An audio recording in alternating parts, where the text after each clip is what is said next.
Alright guys, so we're here at the port, you know, with this freeze going on and these rolling blackouts and HEB being out of food. I actually came to pick up some shrimp from my friend Saul, and you guys, you know, you probably remember him from the last video.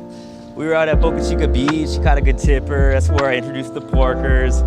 But he was actually telling me that that shrimp boat is actually here. It's right across the water. I'm surprised they even got it out. I wasn't a believer when they told me it was coming out. I'm so happy that it was able to get rescued, you know. In the end, they were actually able to put the boat on the dry dock, so they're able to work on it and hopefully get it running soon. But if y'all are wondering where all the rest of the shrimp boats are at, that the Five Bros have, they're actually out right now shrimping. I might actually show you some footage right now in a bit of last time we were here, all the boats were loaded up, you know, with shrimp, and they were unloading them.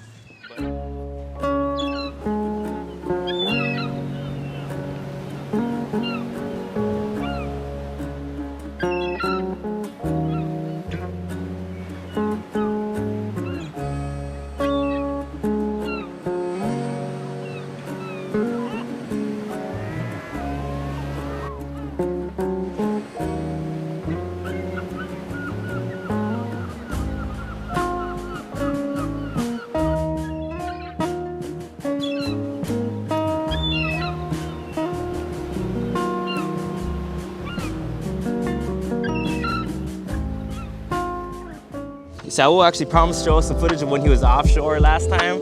And so in a bit, we're gonna go to Joel's house, crack open some claws, and we're gonna review it and show you guys, all right? So stick around. All right, say bye to Oreo. We're getting the shrimp ready for the broil. Just a quick insight of how to head shrimp, more or less, you know. Pretty much just grab the shrimp and just take off the head because you're heading the shrimp, you know. So this is how I normally do it. Just grab my shrimp and take off the head. So that's how I've been doing it ever since I was a kid. And it's pretty much worked for me my whole life, bro.